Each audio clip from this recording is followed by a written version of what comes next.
Electricity demand in the United States is rising for the first time in decades, driven by data centers, AI, electrification, and manufacturing. This creates an unprecedented challenge for competitive power markets, and concerns about reliability and affordability are pushing policymakers and markets to ask some hard questions. How do we build new power generation? Who builds it? And who bears the financial risk? That is, who's on the hook if we get it wrong? Just last week, the Trump administration called on PJM Interconnection to hold an emergency auction to build large-scale power plants, and PJM released its own update on the plans to integrate new data centers onto the grid while keeping electricity reliable and affordable. Meanwhile, one resource is back at the center of that conversation: nuclear energy. Today, nuclear energy provides about 20% of America's electricity. After years of relatively flat demand, low prices and uncertainty, and plant retirements, the industry is now seeing renewed investment and new attention. And companies like Constellation are showing how competitive power markets and private investment can keep existing nuclear plants running, upgrade them, and even bring retired plants back online. You're listening to Energy Solutions, a podcast from the Electric Power Supply Association, where we unpack the stories, policy debates, and trends behind America's power grid. I'm your host, Todd Snitchler, President and CEO of EPSA. Today, I'll sit down with Mason Emnett, Senior Vice President of Public Policy at Constellation Energy. Constellation is an EPSA member company, and not only the nation's largest owner and operator of nuclear power plants, but also the largest private sector power producer in the country. In addition to nuclear, Constellation owns and operates resources of all kinds, including hydropower, wind, and solar, and now with its acquisition of Calpine, it is also the largest owner and operator of both natural gas and geothermal power plants. In this episode, we'll talk about what's really behind today's power demand forecasts, why misunderstanding new load profiles can lead to costly overreactions, what the restart of the Crane Clean Energy Center tells us about the future of nuclear power, what's happening in PJM markets, and why competitive markets, where investors bear the risk, not consumers, matter more than ever as we work to meet America's growing need for power. Here's Mason. Mason, thanks for joining us today for our podcast, first one of 2026. As we look ahead, it gives us an opportunity to look back over our shoulder a bit. And 2025 was a big year for Constellation. The Calpine acquisition closed, the announcement and the work done at the Clean Energy Center, significant investment announcements in states that are facing new demand forecasts, as well as affordability. So there's a lot of things happening all at the same time. And I know Constellation is focused on these issues, much like EPSA and our other members are. So as you kind of look back on the one hand and then look into 2026, what do you think are the most pressing energy policy challenges? What are the things that you're focused on right now? And really, where is Constellation focused? I mean, you touched on it a little bit in your opening. For us, it's how to meet the country's growing energy needs, both reliably and affordably. Yeah. So that's really where we're focused, is bringing new supply options to our customers and expanding our generation fleet to meet customer needs. And that feels like a pretty big lift as we look at demand growth. I've said this a couple of times now, so forgive me if you've heard it before, but about it twice a week, every week, we get a new demand forecast. The numbers are eye-watering at times, although I do think we're starting to see some focus on maybe an attachment back to reality, which I think will be good. But AI, data centers, electrification, all the things that are impacting load forecasts are reshaping how we're thinking about demand, really for the first time in probably 20 or 30 years. How are you all thinking about not just the increase in demand, which I know you are, but this new load profile? I mean, it's a different type of load that's being added at times. And so that might mean we think about it a little differently. How are you all thinking about this new approach we might have to take to meeting the supply-demand equation? I think at first, what I think about it is, yes, we are in a period of demand growth, but we've been seeing this demand coming for some time. Mm-hmm. If you go back in time, we talked about industrial electrification, hydrogen, EVs. Oh, yeah. We are now at a point where we actually see the demand coming. And so that is one thing that we encourage folks to do, is to keep this period of growth in mind and put it in perspective. And this is about economic growth. So we do have challenges. We can't say no to the growth, but that's what we're starting to hear a little bit in the policy space. And that does raise some concerns for us. We believe we need to stay focused on meeting this demand growth, saying yes, rolling up our sleeves to get it done. We do think that you need to start with getting a better handle on how much the demand is actually coming, both currently and what's on the horizon. And the large demand projections seem to be scaring people a little bit. But we know that the numbers reported are not completely real. Demand is growing, but by how much and how fast isn't entirely clear. So we appreciate that it's difficult for policymakers to make decisions without having more accurate data. And so that's where we're spending a lot of our time and working with the RTOs to make sure that we're getting as close of a handle on this demand growth as possible. Yeah. So as you think about it, and as we're thinking about it, what's the biggest misunderstanding that you're seeing about either the pace or the location of where the load is going to show up on the grid, or even how does the load perform? But as an asset owner and operator, I think you've got a little better line of sight than some. So curious how you're thinking about all of those components. Yeah, people hear, 1 gigawatt data center and they think it's going to be immediately pulling that amount of power from the grid. But the reality is that these projects are going to take some time to, first of all, plan and then construct. Each of those takes several years and then ramp up. So we're talking about a process that's really 5 years or longer before you get to these larger hyperscale data centers coming online.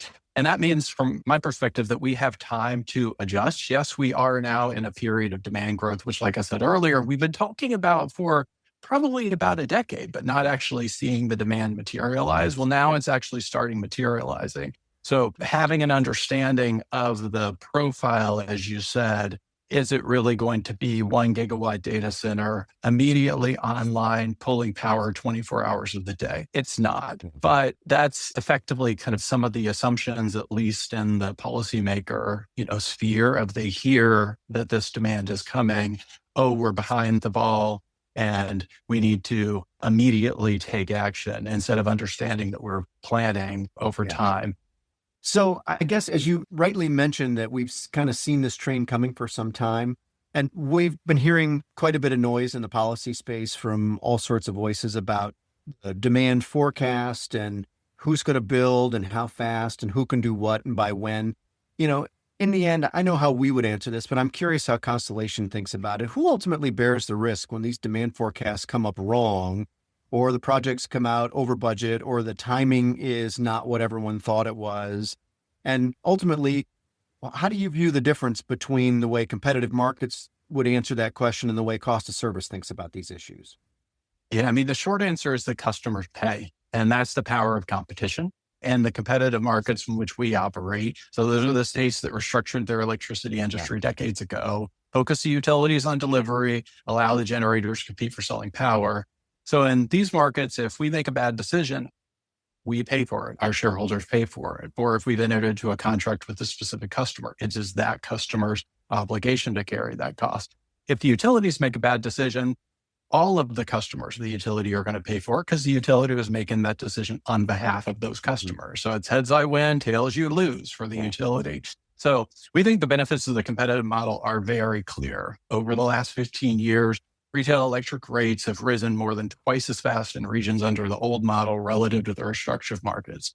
So in our home state of Maryland, what that looks like is we've saved customers over $11 billion over that time period from shifting to a competitive model. Yeah, those are tangible benefits that I think sometimes I've been known to say people only remember what they paid for their electric bill, what they paid last month. But when you add a little longer lens to look through, you can see there's real, and that's real savings over a significant period of time. So it's not as if it's a one-off, that there was 1 year where you could cherry pick some data, which I've seen some folks do on some of the other charges that are on utility bills. So there's this growing narrative that I know you're familiar with, that competitive power markets just aren't enough. They weren't built for growing demand and an energy climate that we're in now. And the options like allowing regulated utilities back in the game should be on the table. And we've heard different versions of this story. Either they should be the only ones that build, or we just need to be another option, but we want to rate base that. What are the cost and market implications or the risk implications of deviating from the approach that we're on and not relying on competitive suppliers to actually build out the infrastructure that'll be needed, and doing so with private capital? I think that's critically important, and you guys are well situated to answer that. Yeah, I think the evidence is really clear here as well. Looking back, we've been saying the competitive generation market has been saving customers money for the past 15 years. Mm-hmm. That did have a little bit of downside. Great for customers. We were at historic loads. It led to a wave of retirements on the generation front. And now we're seeing an investment in generation needing to balance that out as we look forward. But looking back over that same period, regulated utilities were steadily increasing their bills to fill in, eat up those savings that we were providing. And so for the average Maryland household, transmission and distribution costs increased by over $500 per year, while over that same period, looking back, generation costs fell by nearly $300 per year. Didn't feel like too much to the customer, right? Because of that balancing. Well, now that we're in a period of generation expansion, that's going to feel a little bit differently to customers. We understand that. But staying committed to competition will help manage that affordability over time, because we see what happens with the utility projects. And again, just the evidence is there. You've got the Mid-Atlantic Power Pathway Project, the PEPCO DPL transmission project. Utilities spent $80 million on that project, never broke ground. You've got AEP's PATH project. Ratepayers spent $250 million on that project, never coming online. You can also see examples of generation in the restructured states. Dominion built and operates a coal plant in Virginia. It's costing customers $472 million more than what they would pay if they were going to the market. Yeah. You've got Mississippi Power with Kemper, cost ballooning from $2.9 billion to $7.5 billion. Like, the evidence goes on and on that there is the benefit of competition, but you got to stay true to it and also keep in mind that the market is moving over time and not overreact. As you said, that there's a recent increase in costs on the generation side, but you got to put that into context with what's happening in the broader market over time. Yeah. And I think the point that you're making is a critically important one, because this is the discipline that the market will impose on our sector, and consumers will benefit. You've said it a different way. I'll translate it and you can correct me if I'm wrong. But if we make a bad decision or a bad investment, we're the ones who are on the hook for that. Consumers aren't obligated to pay for the next 20 or 30 years with a non-bypassable charge. And it's just a difference in the business model, right? But we think that's a better approach. And it does shield consumers from unnecessary costs and the uncertainty that comes with uncertain load forecasts, or we're not sure what the cost of the project may be. We'll wear that risk, as opposed to making, as we used to say in Ohio, Bob and Betty Buckeye have to pay those costs. Yeah, entirely agree. And that point around the uncertain load forecast, I think, is critically important, because we know that the demand is here, but we don't know by how much over what time period, what level of demand needs to be served. And so at this point in time, we need to be particularly cautious with not overreacting and returning to models like utility-owned generation, which we know are going to lead up costs higher than they otherwise would be. Yeah, I couldn't agree more with you on that. No one who listens will be surprised to hear me say that. So you all have made a real focus of reliability as being a central part of how you're making investments. And you also, like our utility cousins, you invest billions of dollars every year as well. What does investing in reliability mean in practice? Or when you're putting your capital at risk, how are you making those investment decisions? As the nation's largest nuclear operator, reliability as well as safety have been core to our mission, always have been. So that means that we really understand the value of always on clean generation, and we put about $1 billion into our existing fleet every year. We're also focused on expanding, right? Both preserving that existing fleet and expanding. I think we'll talk about the Crane restart. We're super excited about that project, bringing about 800 megawatts back online from a nuclear plant that frankly should have never shut down, but it wasn't able to kind of survive in the market economically during that period of historically low prices, like I mentioned. So there's about 100 megawatts that we're bringing online, and we've got about 1,000 megawatts of uprate potential across our fleet that we're looking to develop. That goes back to the demand, the customers, the contract, and relying on the competitive market to bring that online. Also, it flagged the relicensing of our existing fleet, something that we pay a lot of attention to. So about 40% of our fleet is going to turn over its 20-year NRC licenses over roughly the next decade.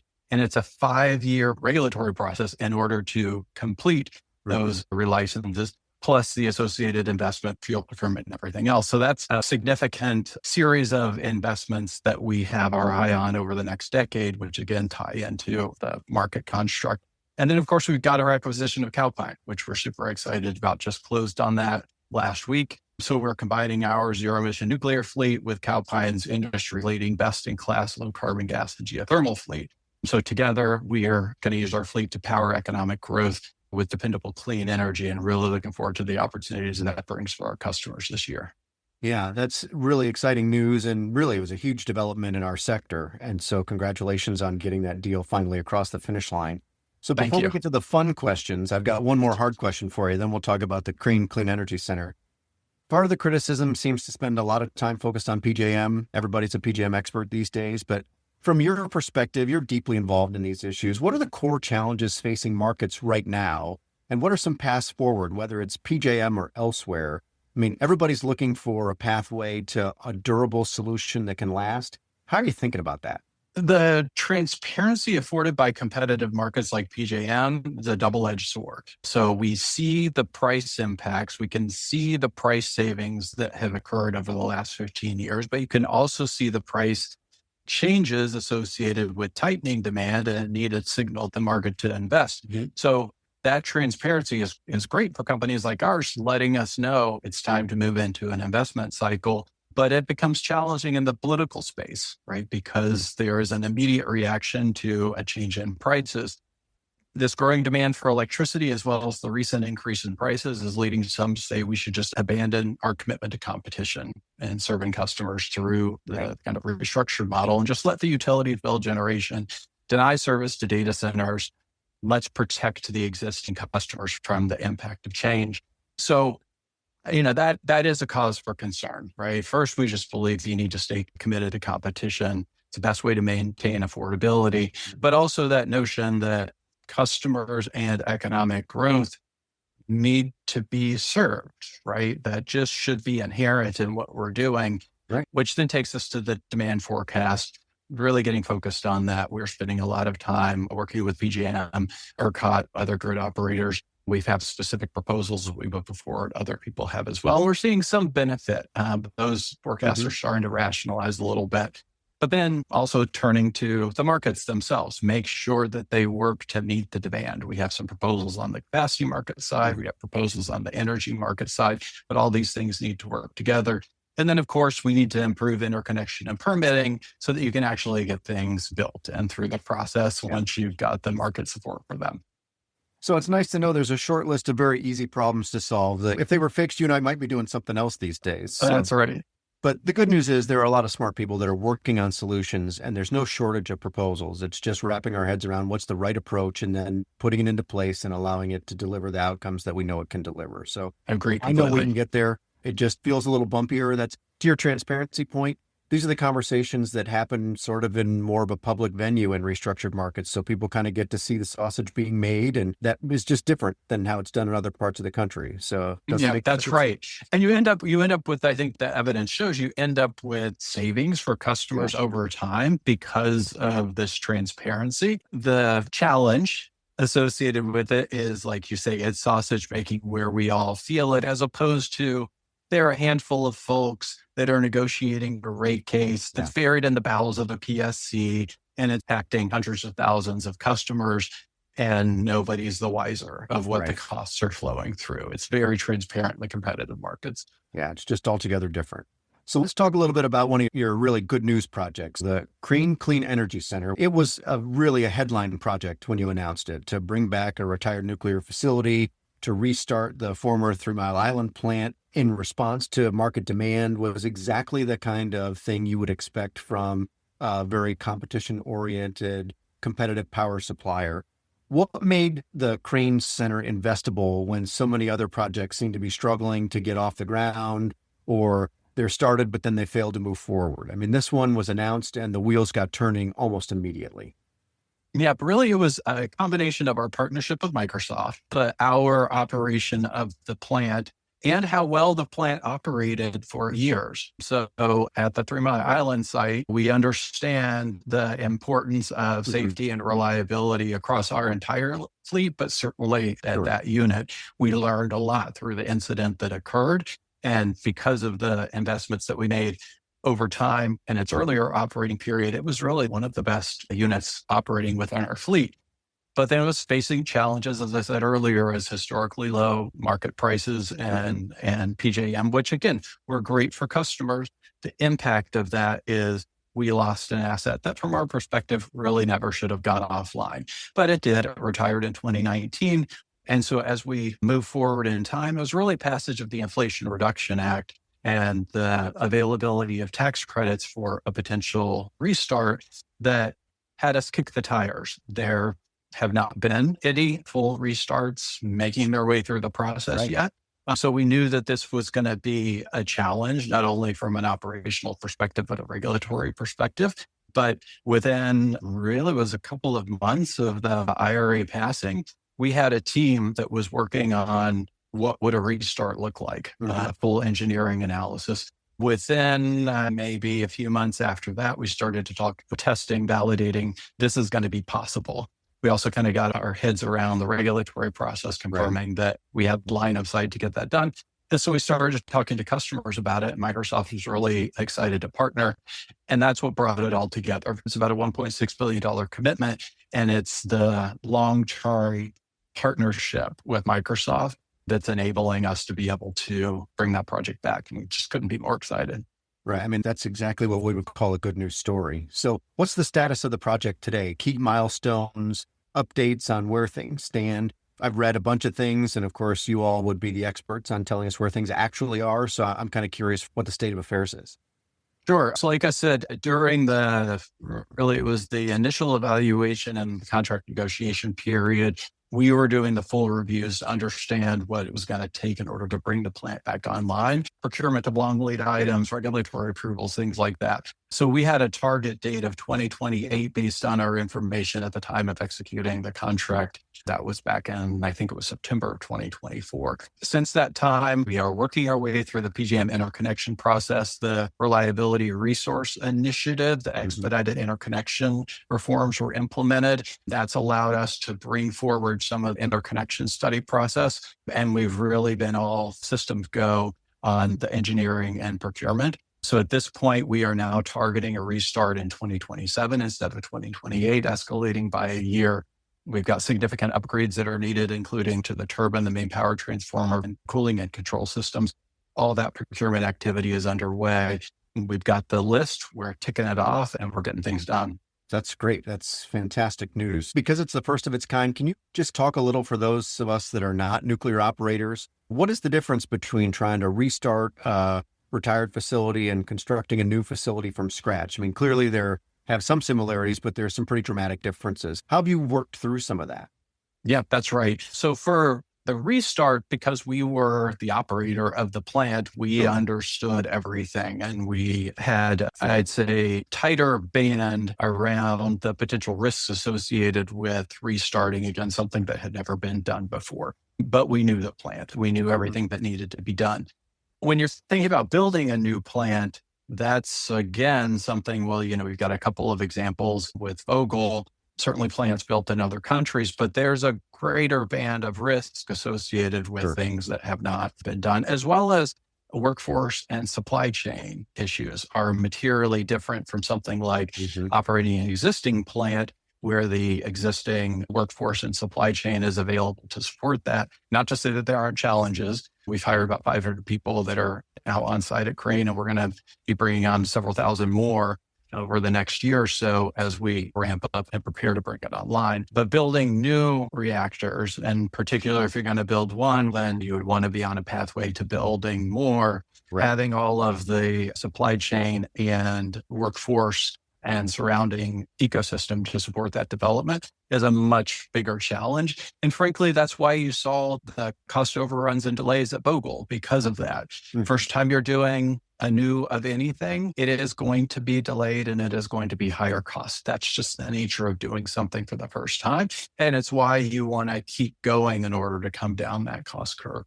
What are the lessons that you've learned so far that are your key takeaways to make sure that you stay on track, but others are also working on a similar restart type posture? But what have you learned that are the aha moments as you've gone through the process?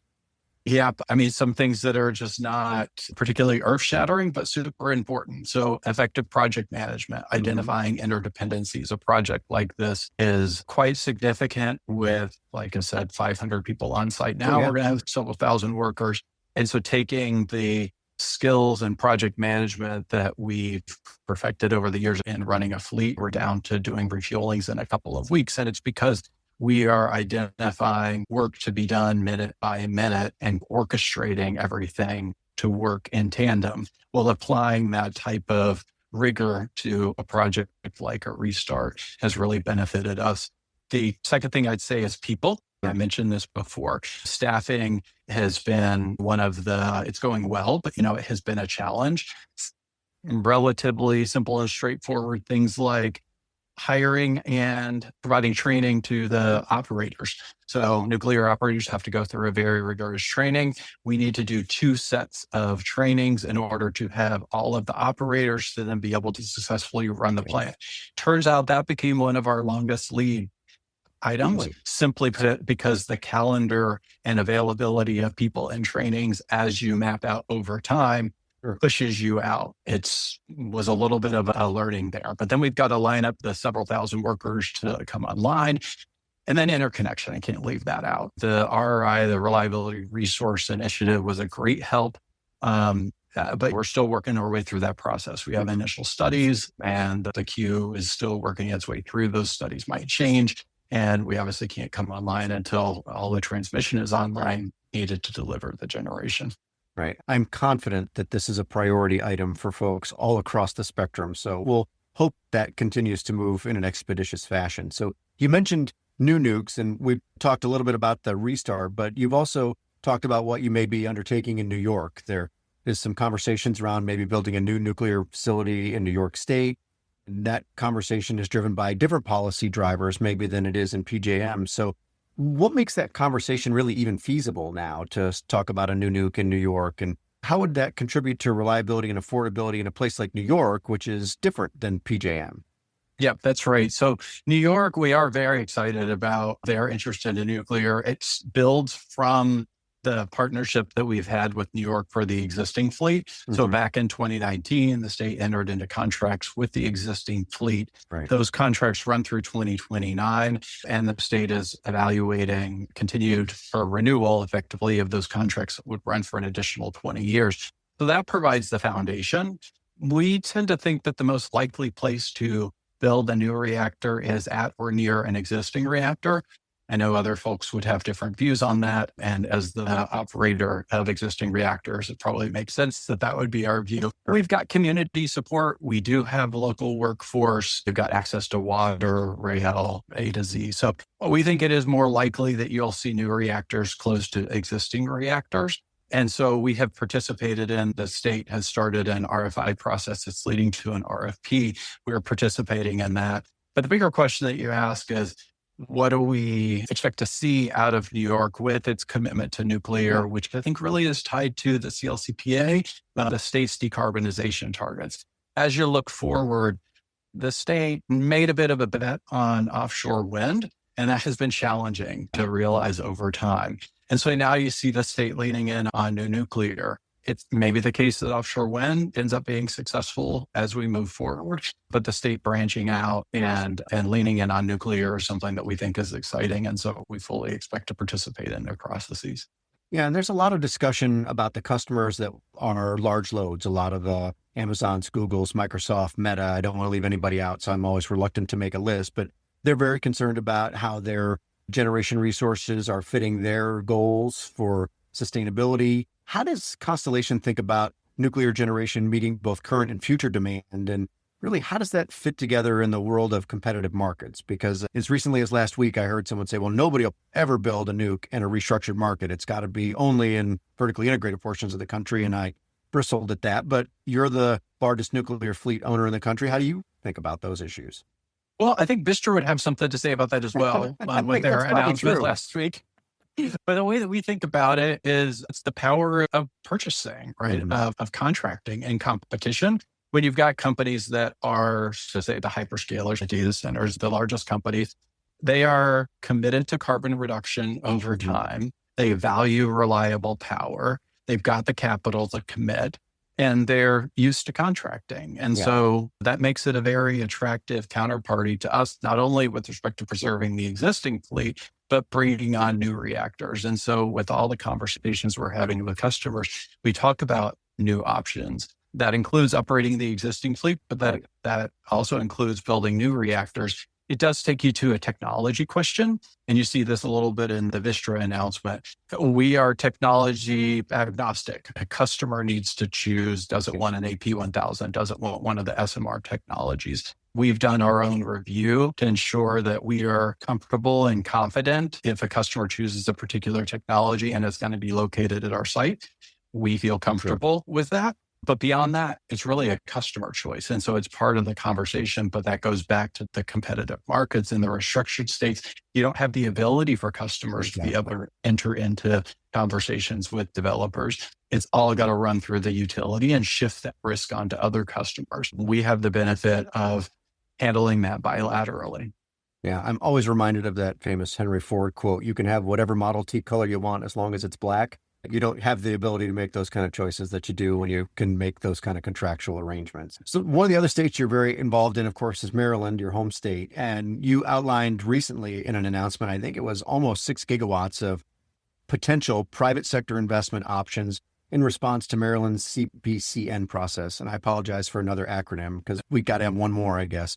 So for listeners who don't live in the world that we're in every day, what is the CPCN and why does it matter for Maryland and why does it matter beyond Maryland?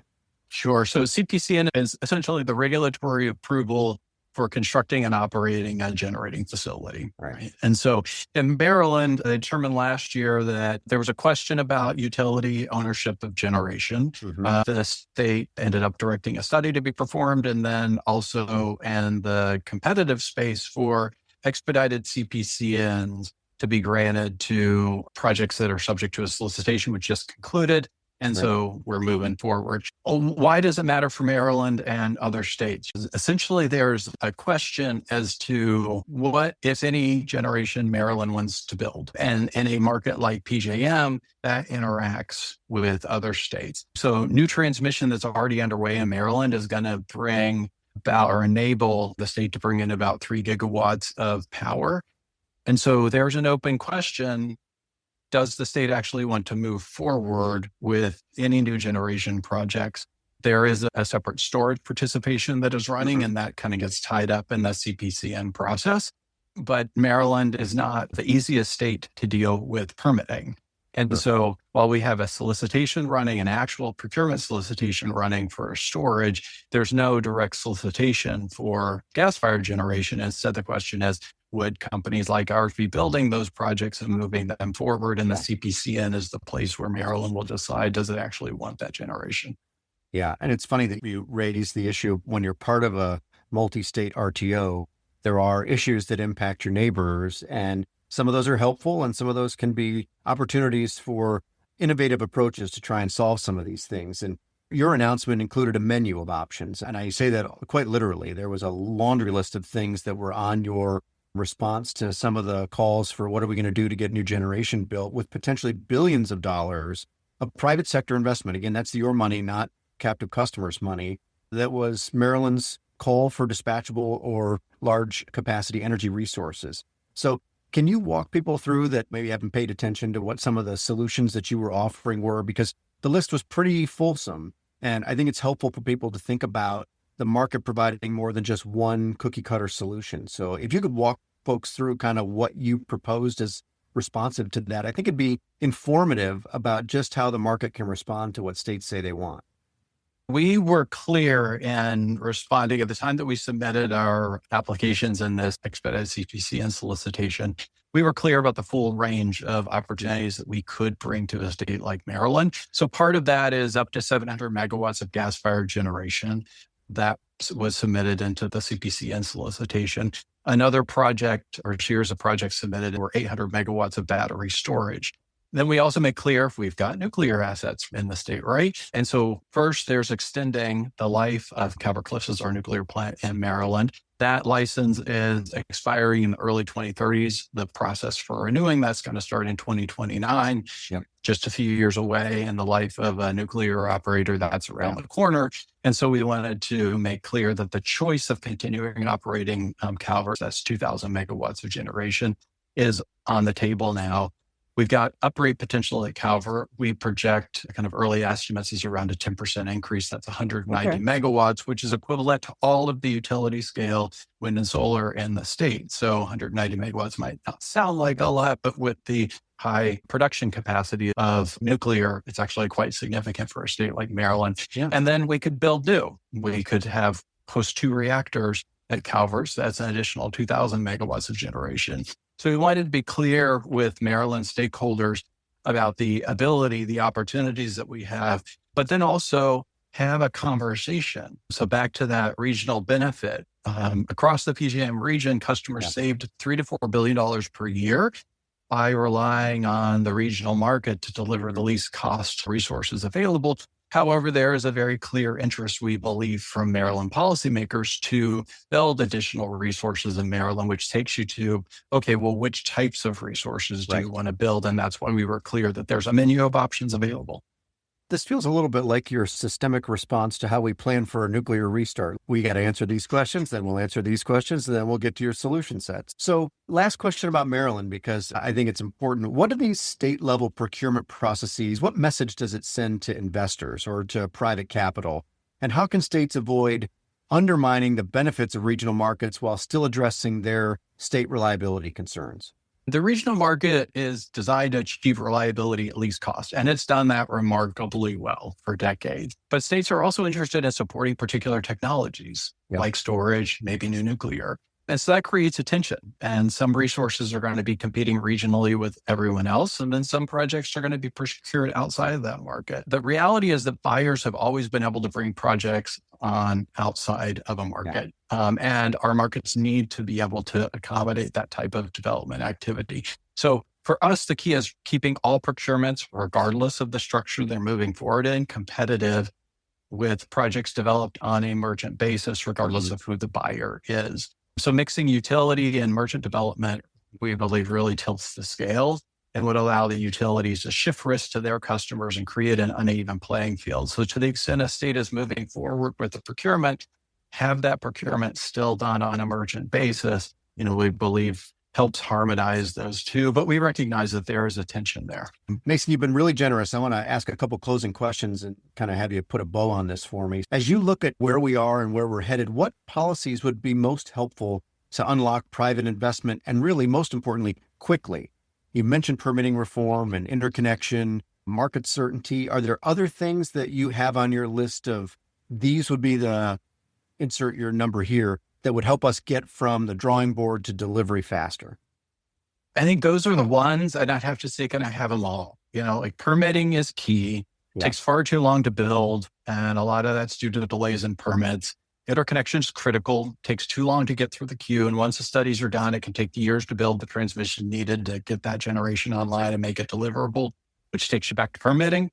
And then markets are the foundation to maintaining affordability. We've got never-ending changes in the capacity markets, and energy markets just frankly don't get enough attention because the capacity market conversation sucks all the air out of the room, even though most of the revenues are coming through the energy market. Right. And we have inefficiencies in those rules are leading to hundreds of millions of dollars in uplift, not coming through market mechanisms, which then just increases reliance on the capacity market, which everybody wants to fight about. So it's tough to say have them all, but we think you can walk and chew gum. Not all those things have to get decided by the same people. Permitting reform could be handled by some, while the grid operators are handling interconnection. And frankly, I think it's probably going to need regulatory intervention to make some of these market reforms need to be done. To get to the finish line. So if we can take one thing away from all that we've been talking about, what's happening right now, from data center demand growth to the Crane restart to new nuclear interest, what should it be when we're deciding between market-based solutions and other approaches? Because that seems to be the discussion we're going to have this year. I think it's take the long view. The generation prices are up year over year, but that's after 15 years of falling prices. So now we're at a historic average, basically where prices were a year ago. And we're moving into a period where we know we need to build generation. So not surprising that you're going to see prices going up. And the fact that we still are where we were 15 years ago is a testament to the competitive market. But instead, we get pushback and think, well, maybe we need to change that regulatory model in order to bring on the generation, with the utilities then stepping in and saying, well, that's okay. Just throw us in the briar patch and let us do it. When you look over that same period and utility spending on wires steadily increased, you've got a 300% growth in transmission. And so we know exactly where this is heading if we lose faith in the existing structures and depart now. So as we work to build out this new generation, we need to start growing demand. We really just can't walk away from the benefits of the competitive market. It's only going to drive up the cost and make all of this harder to do. Mason, on that note, I don't think I could have said it much better. Thank you for some time today to visit with us about what's happening at Constellation and how we're looking at the world as we go forward in a period of real change, but I think beneficial change. And you're helping to deliver solutions, and we certainly appreciate that. Thanks so much for having me. It was great to talk to you.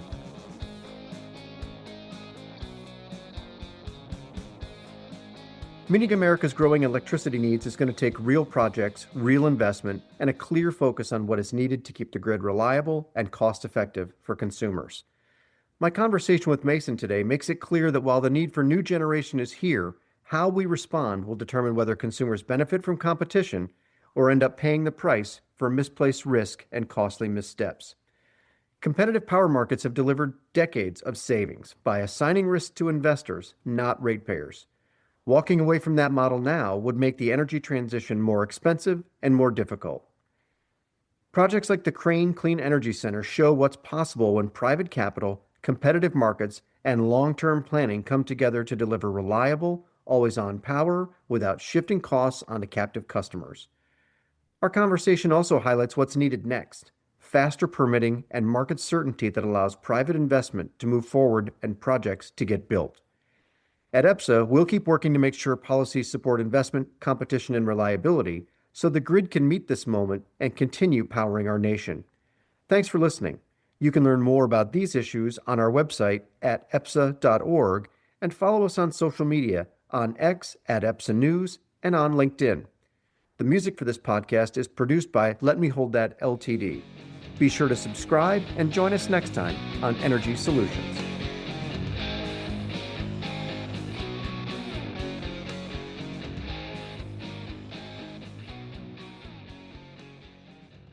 Energy Solutions is brought to you by the Electric Power Supply Association. EPSA represents America's competitive power suppliers, bringing about 200,000 megawatts of power generation resources to customers throughout the United States. The music in this episode is written, produced, and performed by Let Me Hold That Ltd. Discover the power of competition at www.epsa.org.